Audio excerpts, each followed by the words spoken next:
जी। ठाकुर जयपाल सिंह जी कह रहे हैं, हाँ सभी को सादर प्रणाम। भाऊ जी, आपके सेंस ऑफ ह्यूमर का मैं दीवाना हो गया हूँ। अब तो आपके मराठी वीडियो भी देख रहा हूँ।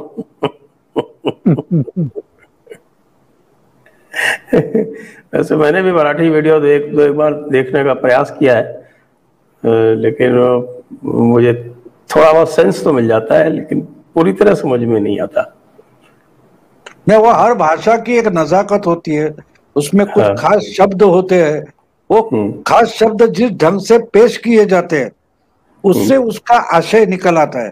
अगर वो शब्द या उसकी बात आपको समझ में आए कि मराठी में मैं बोलूं कि आप सयाने हो तो मैं बोला तू शहाणा आहेस, फार शहाणा आहेस, तो बात बिगड़ जाती है।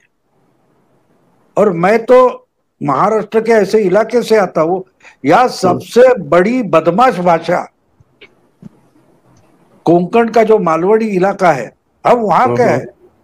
हम किसी को भी आप जिस बात को सच बताने के हम उल्टा बोल देंगे, बिल्कुल उल्टा पेश करके आपको कन्विंस कर सकते हैं, ऐसी हमारी भाषा है, मालवड़ी बोली है वहां की।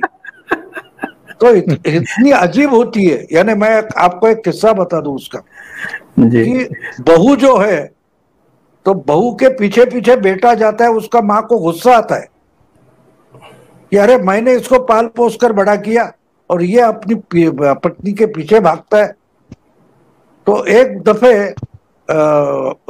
माँ परोसती है बेटे को, और उसकी पत्नी जो है, बहू जो है, वो बाहर गई है कुछ काम के लिए।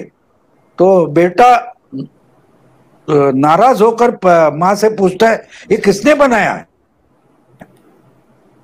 बड़ा इसमें कोई उसको कोई टेस्ट ही नहीं है। तो वो मालवणी में बोलता है कोणी केला निया, एकदम पचकाउनिया, यानी ये बिल्कुल उसको कोई टेस्ट है ही नहीं, किसने बनाया, ये दाल किसने बनाई है।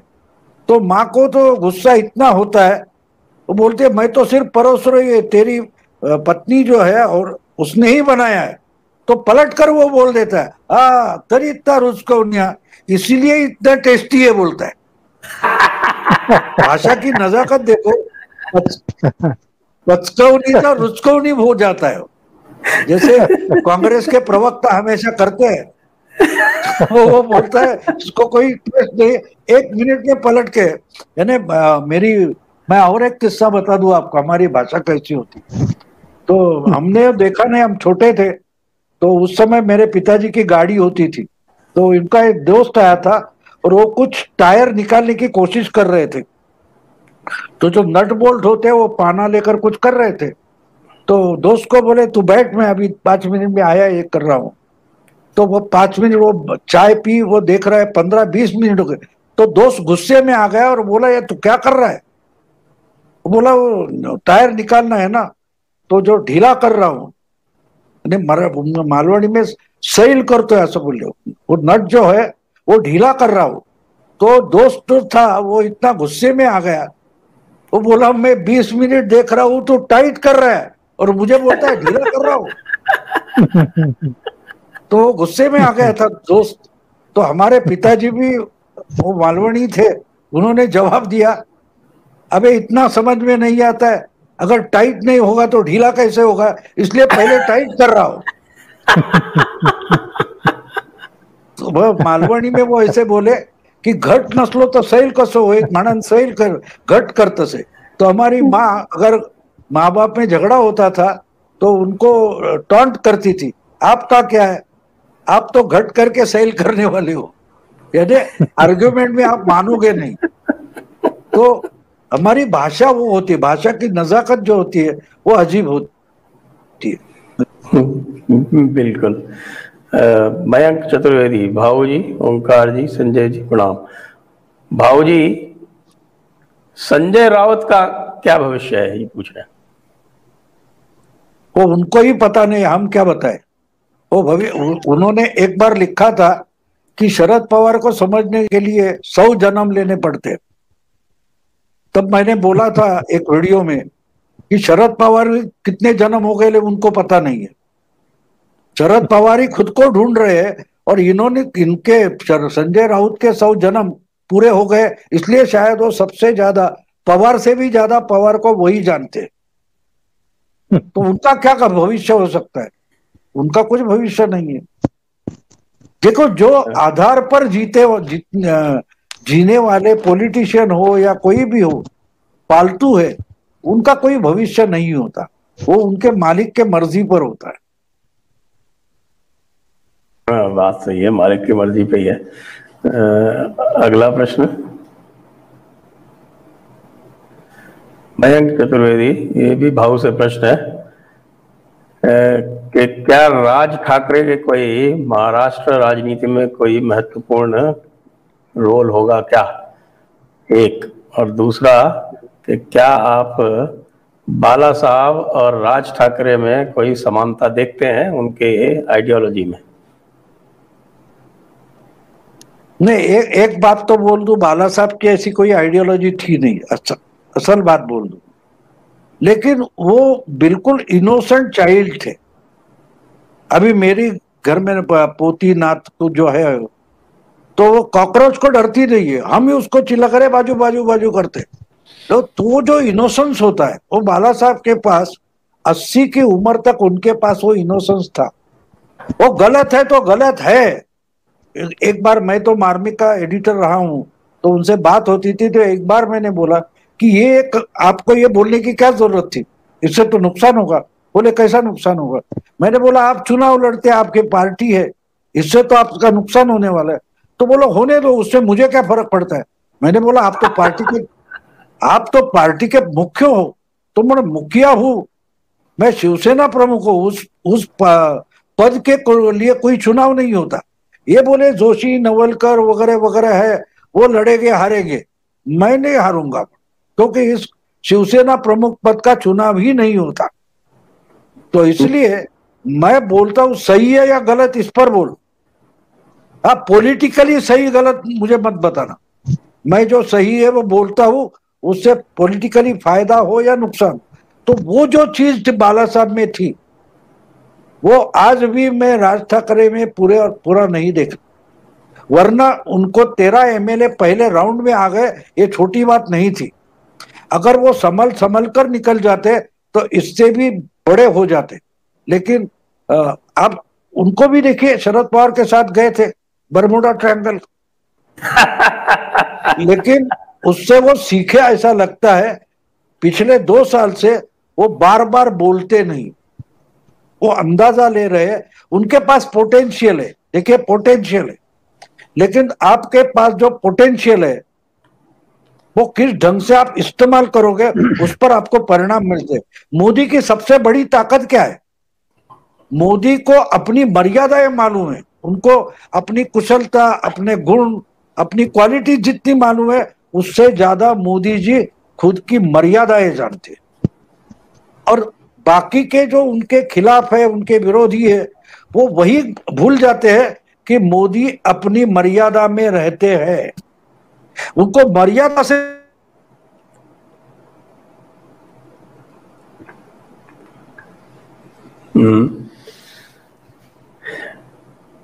लगता है कोई कनेक्शन गड़बड़ हुआ थोड़ा सा। कुछ नेट की प्रॉब्लम लग रही है। नेट की प्रॉब्लम है, तो तब तक इसी प्रश्न को आप देख लीजिए ओंकार जी, जो चल रहा था तब तक। नहीं, ये तो देखिए, राजनीति में तो ये कहा भी जाता है ना, जो राजनीति में होते हैं उनके लिए कहा भी जाता है कि राजनीति में कब कितना बोलना है यही महत्वपूर्ण नहीं है, बल्कि ये उससे भी ज्यादा महत्वपूर्ण है कि कब नहीं बोलना है। तो कम से कम मोदी के बारे में जो जिक्र कर रहे थे भाऊ, तो उन पर तो ये बिल्कुल अक्षर से सही बैठता है कि मोदी जी को ये पता है कि कब बोलना है, कितना बोलना है और कब नहीं बोलना है। अभी भी हमने देखा ही है, पश्चिम बंगाल के समय भी आप भी कई बार अपने प्रोग्राम्स में मैं तो बहुत क्रिटिसाइज कर रहा हूँ इस चीज को, धैर्य खोते हुए दिखाई दिए। यहाँ तक कि उनकी पार्टी के भी कुछ नेता और जो ये कह रहे थे कि मोदी जी को कम से कम कुछ तो बोलना चाहिए इस हिंसा पे, तब भी मोदी जी मर्यादित रहे, क्योंकि वो जानते हैं कि मैं प्रधानमंत्री पद पर हूं और अमित शाह गृह मंत्री हैं, तो कम से कम इन दोनों को ऐसे समय पे खामोश जो रहे, मैं तो बहुत बड़ा अप्रिसिएट करता हूं उनको कि ऐसे समय वो कम से कम नहीं बोले, मर्यादित रहे। क्योंकि अगर वो भी बोल देते तो उसके बाद चीजें बहुत खराब हो सकती थी। नहीं, इसमें मेरा दूसरा मत है, इसके ऊपर फिर कभी बात करेंगे। जी जी। राज ठाकरे का क्या भविष्य देखते हैं आप? राज ठाकरे का एक्चुअल में अब जो स्थितियां बन रही हैं महाराष्ट्र में, शिवसेना को लेकर के जो लोगों का मोहभंग हुआ है, क्योंकि ओवरऑल इनका जो एटीट्यूड रहा है सत्ता में आने के बाद, अगेन वही बात लागू होती है कि जब पावर आपके पास आ जाती है तब आपको बहुत धैर्यवान होना होता है, बहुत संतुलित व्यवहार करना होता है, एरोगेंसी को त्याग करके खूंटी पर टांगना होता है। लेकिन हमने देखा है अलग अलग जब भी ऐसे मौके आए हैं, जब भी टेस्टेड टाइम आया है इनका, तब ये अपना वो संतुलन कायम नहीं रख पाए, एरोगेंस खत्म करके, और जो एक सूझबूझ वाला नेतृत्व होता है या फैसला होता है वो नहीं कर पाए।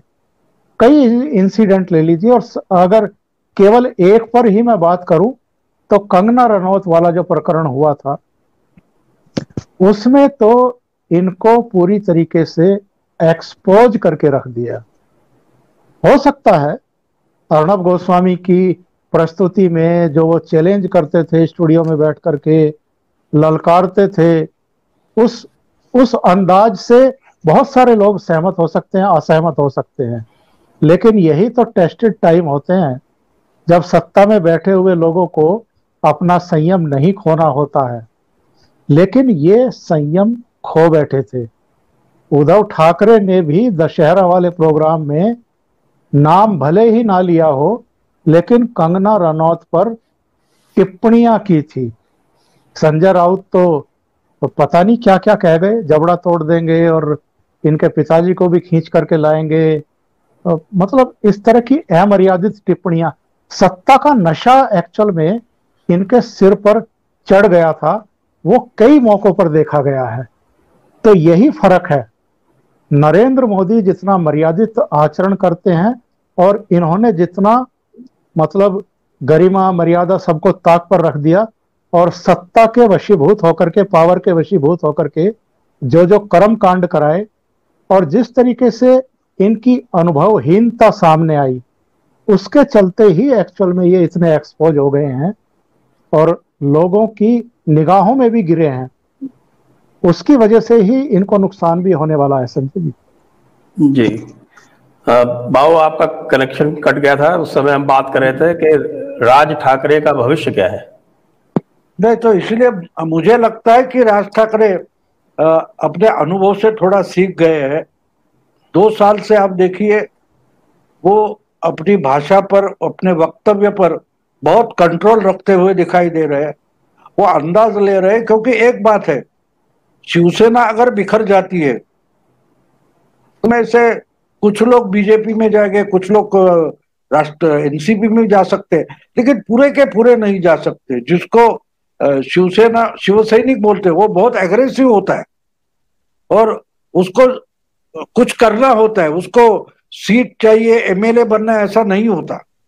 तो उनके लिए शिवसेना अगर ओरिजिनल नहीं है तो शिवसेना जैसी दूसरी कोई पार्टी चाहिए, और वो आज तो एमएनएस है, तो उसमें लोग आ सकते हैं।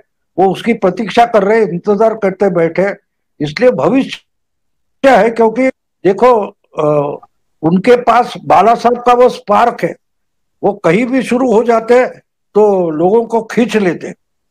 हाँ, उसके पीछे अगर ऑर्गेनाइजेशन खड़ा हो जाए तो वो फिर से उभर कर आएंगे, जरूर आएंगे। जी, अगला और प्रश्न। ये अगर अगर शिवसेना लूज करती है तो उसके बाद राज ठाकरे की संभावना थोड़ी बहुत निश्चित रूप से बनेगी। संजय जी। जी, अगला प्रश्न। विजय, ये पूरे पैनल के लिए प्रश्न है।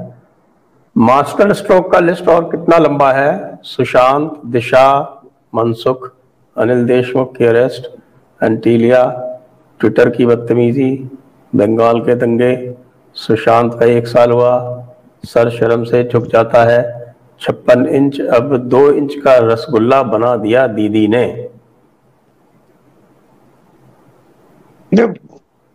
मैं मानता हूं कि ये सब होते रहता है।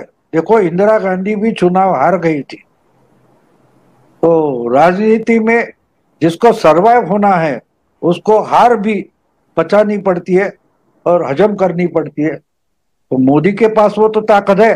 वैसे आप देखिए तो 2015 के जनवरी फरवरी में वो दिल्ली में हार चुके थे, 70 में से 3 सीटें बीजेपी को मिली। उसके बाद नवंबर में बिहार में चुनाव हारे थे। तो ये तो लगा रहता है हर चुनाव हम ही जीतेंगे, तो डेमोक्रेसी नहीं रहती। कब हारते हैं कब, लेकिन उसमें बैलेंस रखने की कोशिश जो होती है वो अगर मोदी जी कर रहे हैं।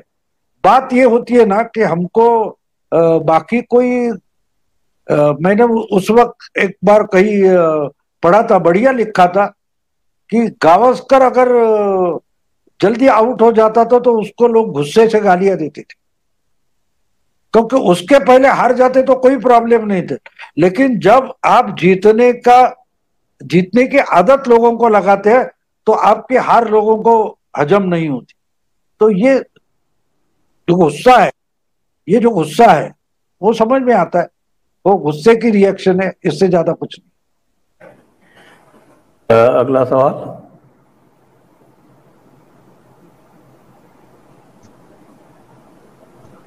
जय तीर्थ जोशी, उद्धव ठाकरे ने कहा कि हम कोरोना से लड़ाई के लिए तैयार हैं, क्या कोरोना हमसे लड़ाई के लिए तैयार है? बाबू, नहीं, ऐसा नहीं कहा था उन्होंने कि हम कोरोना के साथ रहेंगे। क्या कोरोना हमारे साथ रहेगा? वो 1 साल पहले की बात है, वो उस समय जब लाइव करते थे।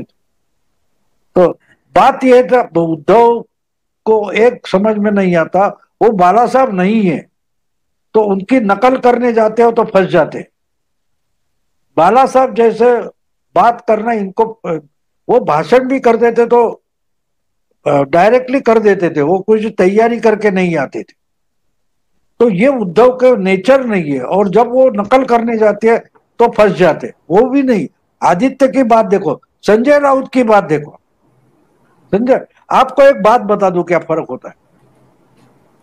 हमने अमिताभ बच्चन का जो बहुत पीक था वो देखा है, तो क्या डायलॉग होते थे। वो डायलॉग अमिताभ नहीं लिखते थे, जावेद अख्तर, सलीम खान ही लिखते थे। लेकिन अगर वो मेरा डायलॉग है, मैंने लिखा हुआ है, इसलिए जावेद अख्तर या सलीम खान स्टेज पर आकर बोलने लगे, तो लोग सुनेंगे क्या? नहीं सुनेंगे, क्योंकि वो जिस ढंग से पेश करने हैं वो डायरेक्टर बताता है, सलीम खान लिखता है और अमिताभ पेश करता है। तो अमिताभ का जो आवाज है, उसकी जो अदाकारी है, वो जब तक नहीं होती तो सिर्फ शब्द होते हैं। तो वो उद्धव ठाकरे ये समझ में नहीं पा रहे और उसमें फंस जाते।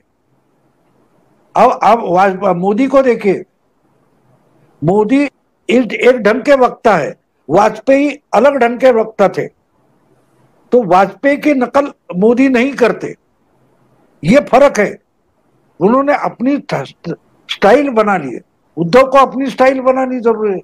अब राज ठाकरे बिल्कुल सही बाला साहब के नकल ही उतारते, लेकिन जब खड़े हो जाते हैं तो वो पूरे के पूरे बाला साहब जैसे हो जाते हैं। उद्धव के पास वो कला नहीं है, तो उनको वो दिखाने की भी जरूरत नहीं है। वो अपने ढंग से, सचिन तेंदुलकर गावस्कर के बाद आया, विराट उसके बाद आया, लेकिन एक दूसरे की नकल नहीं करी उन्होंने, अपनी अपनी स्टाइल पेश की। जी।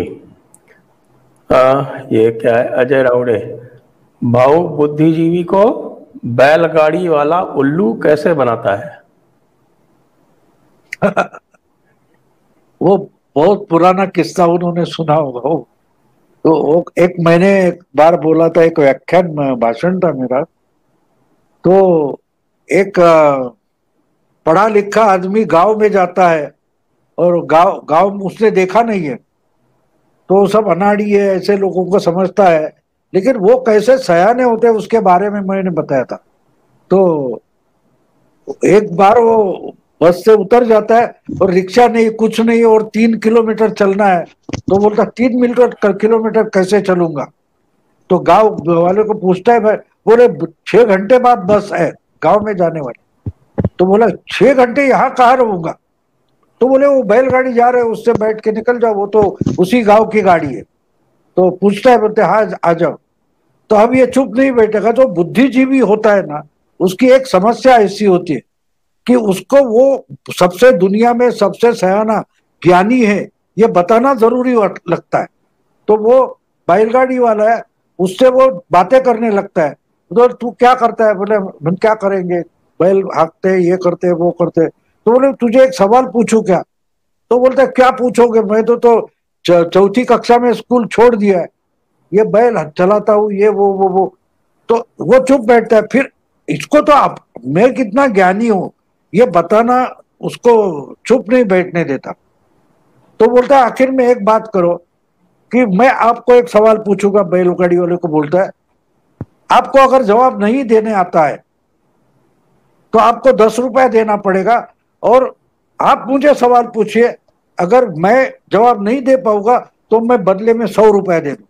वो बैलगाड़ी बोलता है 1 मिनट चुप हो जाओ, और जेब में देखता है तो 10 की पत्ती होती है। बोलते हाँ हाँ ठीक है पूछ लो। तो पूछता है, तो शुरू करता है। तो बुद्धिजीवी बोलता है 1 मिनट मैं क्यों, तुम पूछो कोई भी सवाल।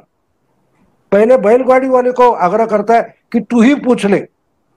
तो बोलता है कि जिसके गरुड़ जैसे पंख है, जिसका मुंह गाय जैसा है, जिसका पंजा शेर जैसा है, और बहुत कुछ, जिसकी दुम मगरमच्छ जैसी है, ऐसा कौन प्राणी है। तो ये अभी बुद्धिजीवी सर खिजलाता है, ये खुजाता है, कुछ भी करके बोलता है असल में है। बोले आप बुद्धिजीवी हो, मैं तो अनाड़ी हूं। तो वो 5 मिनट में सर खुजाता है और जेब निकालता है, पॉकेट निकालता है, उसको 100 की पत्ती दे देता है। बोलते हार गए, ये ले 100 की।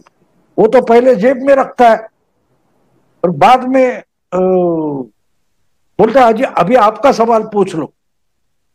तो ये जो बुद्धिजीवी है पहले बैठा, वो उसे पूछता है जो तुमने प्राणी बताया था उसका नाम क्या है। तो बोलता है 1 मिनट रुको, जेब में हाथ डालता है, 10 की पत्ती निकालता है, उसको दे देता है। तो मुझे कुछ पता है, मैंने तो ऐसे ही पूछा था। तो अपनी अकल दिखाने के लिए 90 रुपए घाटे में चला जाता है, उसको बुद्धिजीवी बोलते हैं। तो अनाड़ी जो होता है वो व्यवहार जानता है, हालत जानता है, और हालत से जूझते जूझते जीता है। जिसको हर बात में निगेटिविटी दिखती है, अरे गांव में आए, रिक्शा कहां से, टैक्सी कहां से मिलेगी, चलते तो जाना पड़ेगा। तो इसलिए उसको अनाड़ी बोलने से कुछ नहीं होता, उसने व्यवहार क्या होता वो दिखा दिया। इससे वो किस्सा मैंने कहीं बोला था, शायद उन्होंने सुना होगा मराठी में, इसलिए उन्होंने पूछा। ये सवाल मराठी में है, ये मैं पढ़ देता हूं। मनसेच्या जन्मा मागे शरद पवारांचा हात आहे, मनसेच्या निर्माण शिवसेनेच्या बळ कमी करण्याचा पवारांचा प्रयास असू शकतो। नहीं वैसी बात नहीं है, पवार का हाथ नहीं था। उद्धव जब कार्याध्यक्ष बने तो वो उद्धव जी की नेचर जो है बहुत इनसिक्योर्ड है, इसलिए उनको राज ठाकरे हो, नारायण राणे हो, उनका डर लगता था, उनको उन्होंने पार्टी से भगा दिया। यानी राज बाहर निकले ऐसी स्थितियां बनाई गई, वरना राज ठाकरे बाहर नहीं निकलते। उल्टा सोचो आप, कि अगर राज ठाकरे और नारायण राणे आज भी शिवसेना में होते तो शिवसेना कितनी ताकतवर होती, शिवसेना कितनी। आज उद्धव के साथ कंधा से कंधा मिलाकर चलने वाला और कोई शिवसेना में लीडर बचा ही नहीं है। बाला साहब के पास देखिए अलग अलग लोग थे, नारायण राणे जो रास्ते पर उतरकर लड़ सकते थे, मनोहर जोशी बुद्धिजीवी थे, अलग अलग किस्म के लोग बाला साहब ने इकट्ठे किए। सुभाष देसाई है, वो बड़े अच्छे ऑर्गेनाइजर है। ये सब भुजबल जो बिल्कुल एग्रेसिव थे और चालाक भी थे, कई जगह तो वो क्या बोलते हैं, चालाकी भी कर लेते थे। मुझे याद है भुजबल की उस वक्त जब मैं मार्मिक का एडिटर था तो बेलगांव के लिए सत्याग्रह होता था, पवार साहब चले गए थे, उसके बाद चौथा नंबर भुजबल का था। चौथे दिन भुजबल ने बताया था कि मैं आके इसी नाके पर सत्याग्रह करूंगा, तो वो गोवा में जाकर अपना रूप ढंग चेंज कर गए थे, फिर भी वो पकड़े गए।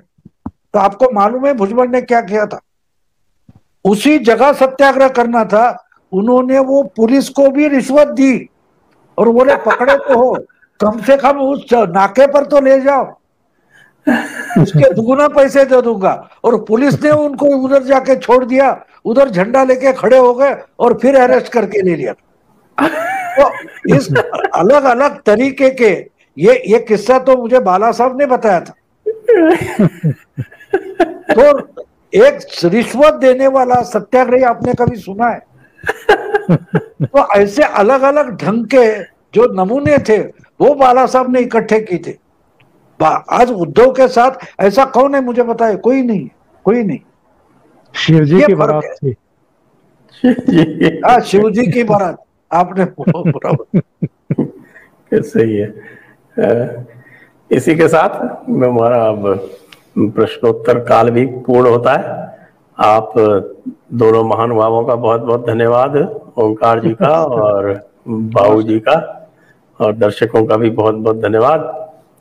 जय हिंद, वंदे मातरम।